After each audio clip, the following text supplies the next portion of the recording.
A selected section of activist economists and intellectuals have now attacked the centre over the migrant crisis and the economic crisis. Now, the same group of individuals have come up with a 7-point action plan to fight the COVID crisis. However, if one looks closely at the plan, there is an attempt to nationalize individual wealth as well.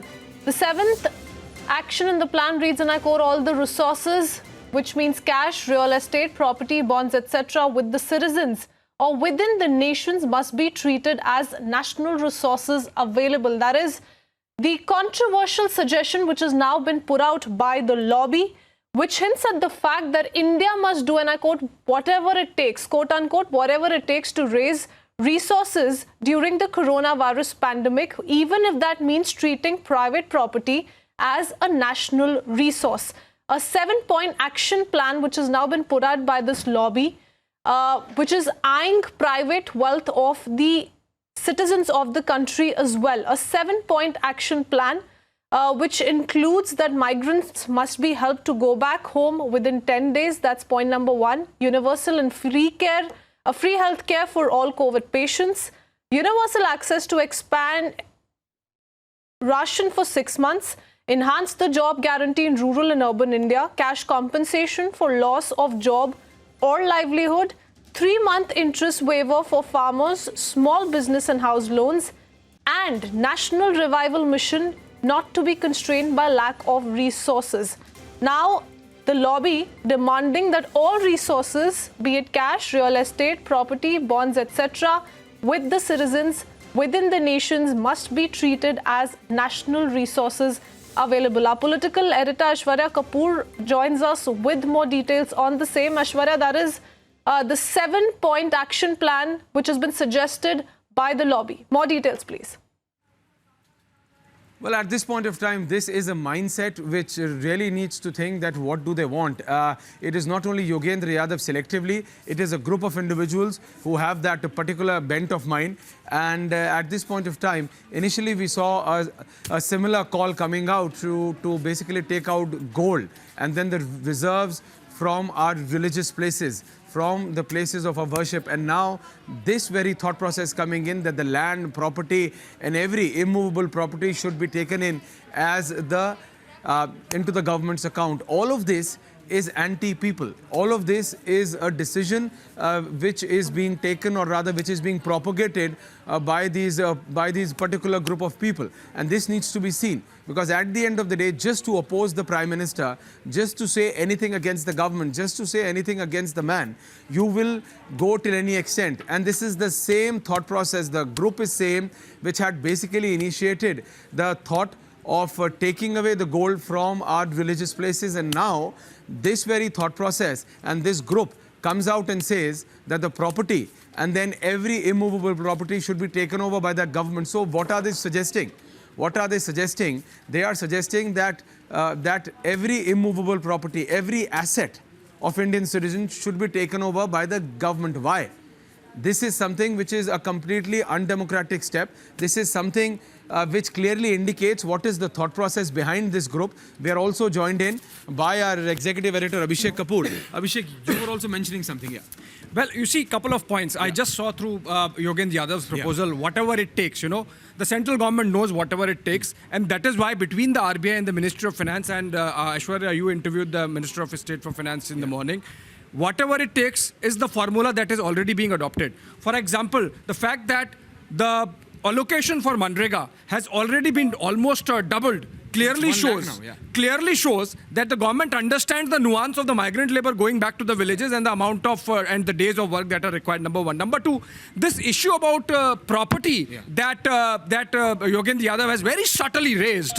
You know, right to property was taken away anyway by Article 44 amendment, and since then the laws about property rights in India have evolved so much that all the infrastructure building that has happened without any farmer, or whenever farmer protests happen, proper compensation mechanisms. The government is taking care of it. Compensation mechanisms are set in place. Right to property is something which was a unanimous decision not to be included as a fundamental right. It remains. Right to property remains in constitution, but it is not a fundamental right. If that is something that is being suggested by Yogendra Yadav, that kind of left extremism we are left better without.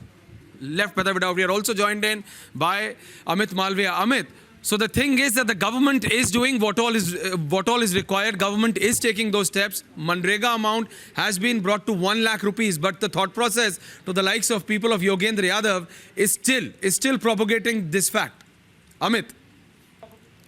You know, first of all, we must stop giving so much of attention to these self-certified intellectuals in this country. Who are these people? What do they know about anything as far as governance is concerned? They may have been part of Sonia Gandhi's National Advisory Council, and thank God that the Congress is not in power anymore. Otherwise, all our wealth would be taken away by the state without any accountability. Yeah. This is a throwback to the communism that we have seen all over the world, where people had no rights. The state could take over anything and everything that they built through their enterprise. And it just doesn't stop here.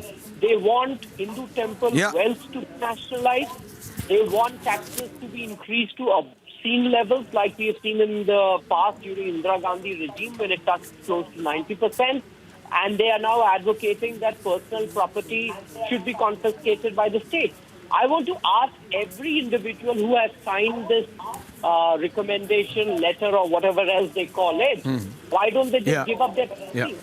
Let's start implementing your own suggestion from your own Amit, home. they will never give theirs. Amit, they will never give out theirs. They are never going to allow their own to be confiscated in term.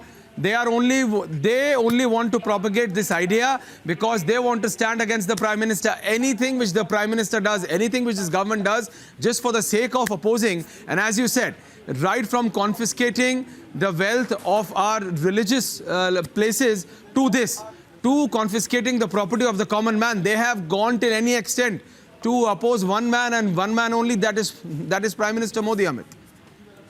You know, their hatred for Prime Minister Modi can touch any limit that it wants to. But Prime Minister Modi will never allow these people to harm any Indian citizen. If people have built their lives, their property, their wealth by their sheer hard work, through their personal enterprise, that no state should have the right to take it away. We are not living in a Mao or a Stalin regime. This is a country where we celebrate profit, we celebrate entrepreneurship, we celebrate people's enterprise.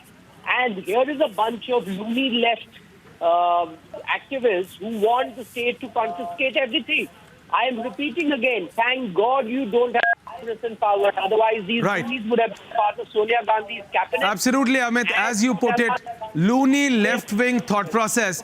This needs to end, and this does not need to be propagated anymore. But it clearly indicates the group of people with this loony thought process, as you said. So the fact remains that it's the same group which initially propagated that we confiscate the wealth of our religious places, and now this. Yeah, back to you in the studios. Oh, yes.